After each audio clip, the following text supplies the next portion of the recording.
So hello everyone, welcome back to my channel.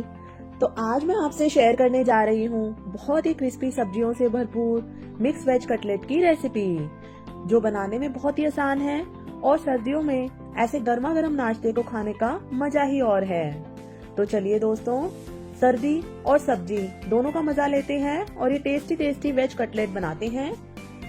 बनाने के लिए सबसे पहले लेंगे एक मिक्सिंग बाउल और इसके अंदर डालेंगे 4 उबले हुए आलू। तो यहाँ पर छोटे बड़े जो भी साइज के आलू मेरे पास अवेलेबल थे, मैंने उनको उबाल लिया है। अब एक मैशर लेंगे और इन्हें अच्छे से मैश कर लेते हैं। और अगर आप मैश नहीं करते हैं तो ग्रेटर लेके इन्हें ग्रेट भी कर सकते हैं। आलू को हमने अच्छे से मैश कर लिया है। तो अब इनके अंदर हम कुछ कटी हुई सब्जियां ऐड करेंगे। तो यहाँ पर सब्जियों के अंदर मैं ले रही हूँ गाजर, मटर, फूल गोभी, शिमला मिर्च और प्याज। और इन सब्जियों को देखकर आप चौंकिए मत, यह मैंने हाथ से ही नहीं काटी हैं, बल्कि मैनुअल चॉपर से काटी हैं, ताकि सब्जियां एकदम फाइन कट जाएं। आप देख सकते हैं, आप चाहें तो हाथ से भी काट सकते हैं, मगर हाथ से इतना बारीक हम नहीं कर पाते हैं। अब यहाँ पर मैंने एक मटर लिया है, लेकिन मटर को मैंने इस तरह से क्रश ही कर लिया है और हल्का सा इसे उबाल लिया था। फूल गोभी को मैंने एकदम बारीक कट कर लिया है और साथ ही शिमला मिर्च ली है। एक शिमला मिर्च मैंने मीडियम साइज की ली है और एक बड़े साइज का मैंने प्याज लिया है। अगर आपको प्याज पसंद नहीं है या खाते नहीं हैं तो इसे स्किप भी कर सकते हैं। और 2 गाजर को इस तरह से बारीक काट कर लिया है। अब अगर आप इस तरह से आप बारीक नहीं काट पाते हैं तो आप क्या करें, इन सारी सब्जियों को कद्दूकस करके ले लें। अब इन सब्जियों के साथ ही हम इसके अंदर डालेंगे 2 बारीक कटी हुई हरी मिर्च, या जितना तीखा आप पसंद करते हैं उसके अकॉर्डिंग आप हरी मिर्च ऐड कर लें। साथ ही इसमें ऐड करेंगे 1 इंच अदरक का टुकड़ा, जिसे मैंने एकदम बारीक कट कर लिया है। और अब इसमें ऐड करेंगे खूब सारी कटी हुई हरी धनिया की पत्ती। और इन कटी हुई धनिया पत्ती को देखकर आप अंदाजा लगा ही सकते हैं कि इन्हें मैंने हाथ से ही काटा है। तो चलिए, अब इसमें डालेंगे हम कुछ पाउडर मसाले। मसालों में हम लेंगे आधा चम्मच लाल मिर्च का पाउडर, आधा चम्मच हम भुने हुए जीरे का पाउडर ऐड करेंगे इसमें। और अच्छे कलर के लिए इसमें ऐड करेंगे चुटकी भर हल्दी। साथ ही में मैं इसमें ऐड कर रही हूँ स्वाद के अनुसार काला नमक, या आधा छोटा चम्मच आप ऐड कर लेना। और आधा छोटा चम्मच ही सफेद नमक डाल रही हूँ। आप चाहे तो सिर्फ सफेद नमक का इस्तेमाल भी कर सकते हैं। अब इसमें चटपटापन लाने के लिए हम डालेंगे इसमें आधा नींबू का जूस, या आप चाहे तो चाट मसाला या फिर आमचूर पाउडर का इस्तेमाल भी कर सकते हैं। अब इसमें ऐड करेंगे हम गरम मसाला।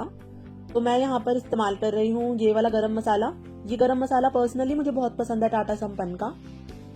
और यकीन मानिए फ्रेंड्स, जिस भी सब्जी में मैं इस गरम मसाले को यूज करती हूँ ना, उस सब्जी का टेस्ट बहुत ही ज्यादा एनहांस हो जाता है। सबको वो सब्जियां या फिर स्नैक्स बहुत ही पसंद आते हैं। तो आप भी ये जरूर इस्तेमाल करके देखिए। तो ये 1 छोटा चम्मच मैंने गरम मसाला ऐड कर लिया। और अब लास्ट में हम इसमें ऐड करेंगे ब्रेड क्रम्स। ब्रेड क्रम्स आप रेडीमेड भी इस्तेमाल कर सकते हैं। मैंने ब्रेड क्रम्स को घर पर ही बनाया है। घर पर ब्रेड क्रम्स बनाना बहुत ही आसान है। बस एक ग्राइंडर जार लें और उसमें ब्रेड को इस तरह रफली तोड़कर डाल दें और फिर इन्हें ग्राइंड कर लें। तो ये देखिए, मैंने सभी ब्रेड्स को तोड़कर डाल लिया है और इन्हें ग्राइंड कर लिया है। तो ये ब्रेड का पाउडर बन करके तैयार हो गया है। लेकिन इन ब्रेड के पाउडर को हम डायरेक्ट नहीं डालेंगे, क्योंकि इसमें ऑलरेडी मॉइस्चर है और सब्जियों में काफी सारा पानी रिलीज होगा। जब वो नमक के कांटेक्ट में आएंगी तो काफी पानी छोड़ देंगी। उस कंडीशन में आपको बहुत ज्यादा मात्रा में ये ब्रेड मिलानी पड़ेगी। तो फिर सब्जियों का टेस्ट कम और ब्रेड का टेस्ट ज्यादा आएगा। तो इसके लिए हम क्या करेंगे, इन ब्रेड को डालेंगे एक पैन के अंदर और 5-6 मिनट के लिए इन्हें लो टू मीडियम फ्लेम पर रोस्ट कर लेंगे। ऐसा करने से जो ब्रेड का पाउडर है उसकी नमी निकल जाएगी और वो सूख जाएगा। नमी निकलने से ये जो पाउडर बनेगा वो हो जाएगा ब्रेड क्रम्स। और इनको आप कई रेसिपीज में भी इस्तेमाल कर सकते हैं। और भी रेसिपीज में इन ब्रेड क्रम्स को आप एक एयरटाइट कंटेनर में स्टोर करके भी रख सकते हैं। तो इस तरह से जब हम घर पर ब्रेड क्रम्स तैयार कर लेते हैं, वो एकदम फ्रेश होते हैं, टेस्ट भी अच्छा आता है और हमें काफी सस्ता भी पड़ता है। तो अब आप देख सकते हैं कि जो ब्रेड का पाउडर है उसका कलर चेंज हो गया है। थोड़ी देर जब हम ऐसे ही इन्हें छोड़ देंगे तो ये काफी क्रिस्पी हो जाएंगे। तो ठंडा होने के बाद हम अब इनको सब्जियों में ऐड कर लेंगे। तो मैं थोड़े ब्रेड क्रम्स अभी ऐड कर लेती हूँ। पहले सारी सब्जी को हम अच्छे से मिक्स करेंगे और जरूरत पड़ी तो ब्रेड क्रम्स हम और ऐड करेंगे। तो यहाँ पर मैंने टोटल 3/4 कप ब्रेड क्रम्स लिया था। तो अब ये देखिए सब्जियां अच्छे से बाइंड नहीं हो रही हैं। सारे ब्रेड क्रम्स इसमें अच्छे से मिल गए हैं। तो बचा हुआ ब्रेड क्रम्स भी इसमें डाल लेते हैं और अब इन्हें भी हम अच्छे से मिक्स कर लेंगे। तो जितना भी पानी सब्जियां रिलीज करेंगी ये ब्रेड क्रम्स उन्हें सोक कर लेंगे। इससे जो कटलेट होंगे बहुत ही आसानी से तैयार हो जाएंगे। तो टोटल मैंने 3/4 कप ब्रेड क्रम्स इसमें इस्तेमाल किए हैं और देखिए इतने से ब्रेड क्रम्स में ये जो सब्जियां हैं काफी अच्छे से बाइंड होने लगी हैं। तो अब ये एकदम परफेक्ट है। हाथों को हम कर लेते हैं वॉश अब और इन्हें तेल से ग्रीस कर लेंगे और इनके कटलेट बना लेते हैं इस तरीके से। तो कटलेट भी आप किसी भी शेप में बना सकते हैं, चाहो तो इस तरह से सिलेंड्रिकल शेप में इन्हें बना सकते हैं या फिर इन्हें टिकिया शेप में बना रही हूँ मैं। तो ये देखिए, तो इस तरह से हम बहुत ही आसानी से इन्हें टिकिया की शेप दे देंगे। हमारे कटलेट बनकर तैयार हो गए हैं। ये देखिए सारे कटलेट हम इस तरह से बनाकर तैयार कर लेते हैं। तो इसी तरह से मैं दूसरा कटलेट भी बनाकर तैयार कर लेती हूँ। कटलेट को बहुत ज्यादा पतला भी ना रखें और बहुत ज्यादा मोटा भी ना रखें। इस तरह से हमने सारे कटलेट बनाकर तैयार कर लिए हैं। अब इन कटलेट्स को ब्रेड क्रम्स में कोट करने के लिए हम एक स्लरी तैयार करेंगे। तो इसके लिए एक बाउल के अंदर हम लेंगे 2 चम्मच मैदा।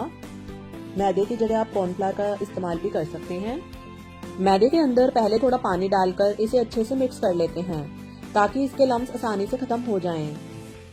ये जो पेस्ट यानी स्लरी हम बना रहे हैं इसे गाढ़ा नहीं रखना है, एकदम रनी ही रखना है इसे, क्योंकि इसके ऊपर हम सिर्फ ब्रेड क्रम्स कोट करेंगे। तो बस वो आसानी से इसके ऊपर चिपक जाने चाहिए यानी कोट हो जाने चाहिए। तो थोड़ा पानी मैंने इसमें और डाल लिया है और ये देखिए इसकी कंसिस्टेंसी एकदम मैंने पतली ही रखी है। तो स्लरी हमारी तैयार हो चुकी है और कटलेट हम बना ही चुके हैं। तो अब हम एक पैन के अंदर तेल गरम होने के लिए चढ़ा देते हैं। मैंने एक पैन के अंदर तेल चढ़ा दिया है गरम होने के लिए और यहाँ पर कटलेट को मैं कढ़ाई में नहीं फ्राई कर रही हूँ, इस पैन के अंदर फ्राई कर रही हूँ। तो इससे जो तेल होगा वो ज्यादा वेस्ट नहीं होगा, क्योंकि जब हम कटलेट को फ्राई करते हैं तो ऊपर की जो ब्रेड क्रम्स की कोटिंग होती है उसके कारण तेल गंदा हो जाता है। इसलिए हो सके तो कम से कम तेल का ही इस्तेमाल करें ताकि तेल की वेस्टेज ज्यादा ना हो। अब तेल का टेम्परेचर बहुत ही ज्यादा चेक करना इम्पोर्टेंट है। इसके लिए आप टूथपिक टेस्ट कर सकते हैं। इस तरह टूथपिक को जब आप डिप करें तो इसमें बबल्स निकलने चाहिए।